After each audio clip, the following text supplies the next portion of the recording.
Hi, I'm Dusty Carroll, author of Modeling Periodic Patterns in the September issue of The Science Teacher. I've been teaching chemistry for 18 years. The past 13 of them have been here at Seneca High School in Tabernacle, New Jersey. One of the things that I most love about teaching chemistry is the labs. I love working with students in the lab. I love designing labs, trying to figure out new ways to inspire kids to think about what they're seeing and learn to interpret data. And so this article is about a series of labs that I wrote to try to fill what I consider to be a gap in the chemistry lab curriculum.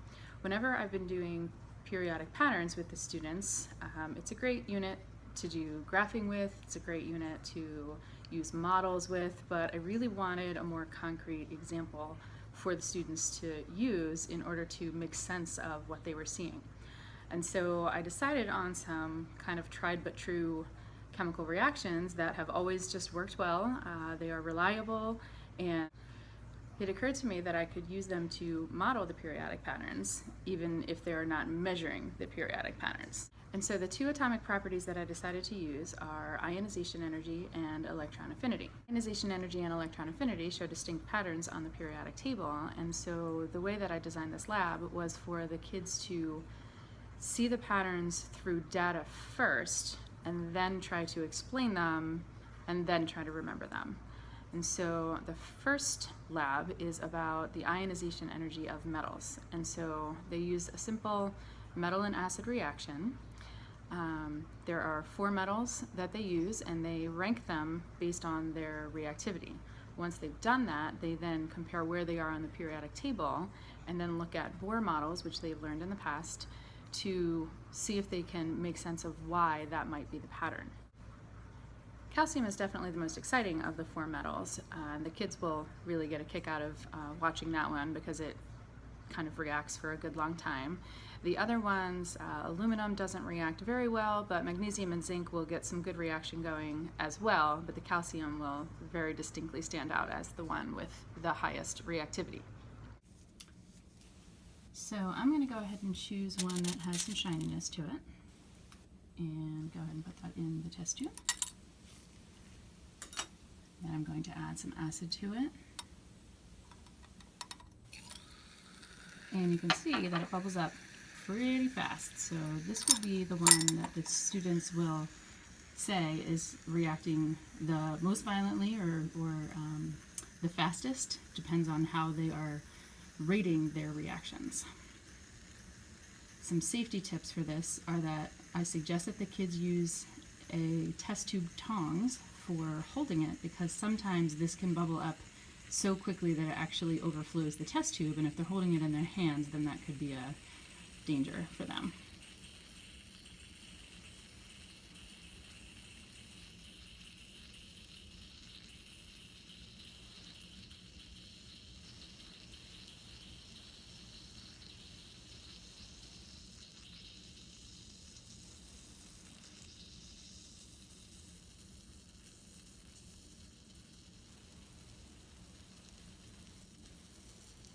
And there it goes over the tube.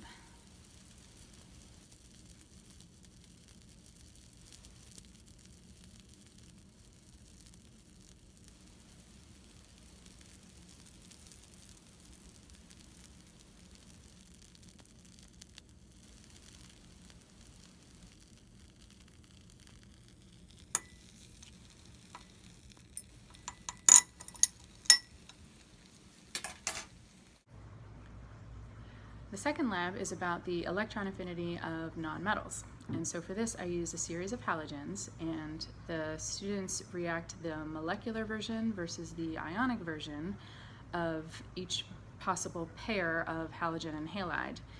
And it turns out that the ion version of each halogen is colorless both in water solution and in organic solution.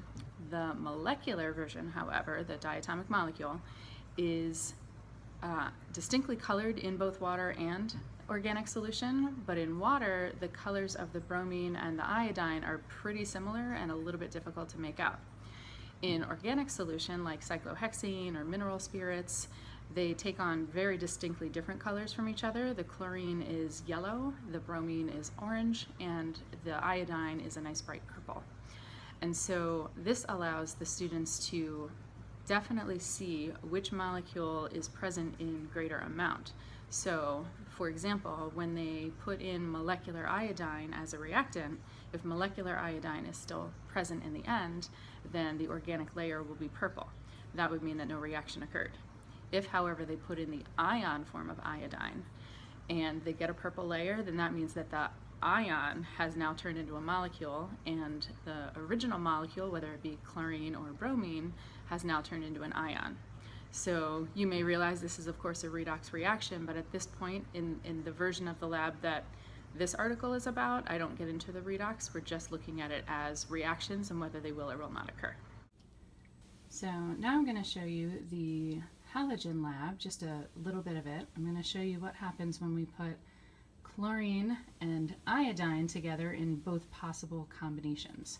So you can see that the halide solutions on the right hand side are clear, colorless, and the chlorine water usually has a bit of a yellow tint to it. It's a little bit hard to see on the camera, and the iodine is going to have a brownish tint to it. Okay, and that one's usually pretty dark. So first what I'm going to do is put some of the sodium chloride into the iodine solution, and then some of the sodium iodide into the chlorine solution. And right now everything is just water-based, so we'll see what that looks like.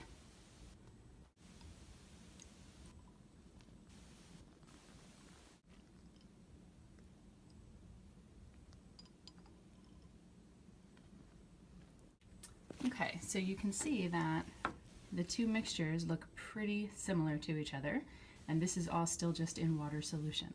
So the next thing I'm going to do is add an organic compound. I'm going to use cyclohexane.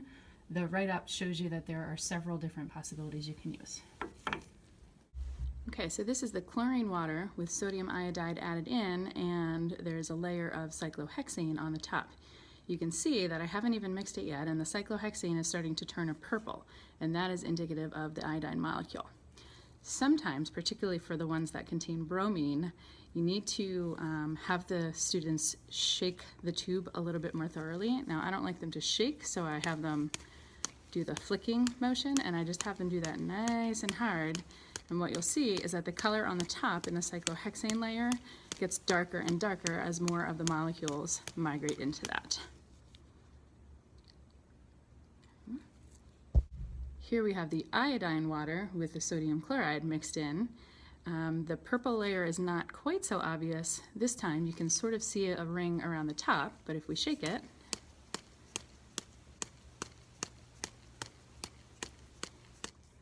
and then let it settle a minute, you can see that there is a distinct purple layer on top, and again, that is indicative of the iodine. So both of these end up looking the same in the top layer.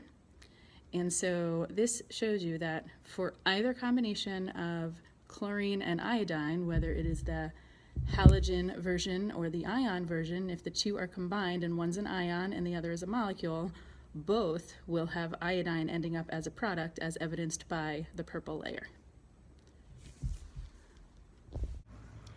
So I found this lab to be pretty useful, particularly because it allows me to have the students analyze data that they have collected on their own. So they take the data, they analyze it. Next, they use models to try to make sense of the data, and then after that, they put it all together into what we traditionally teach as the periodic patterns. And so hopefully you will find this an interesting activity as well. Please make sure to read the online activities where you'll find detailed teacher notes on safety, on materials, on general procedure, and complete student handouts as well for all of the labs. Hope you enjoy it.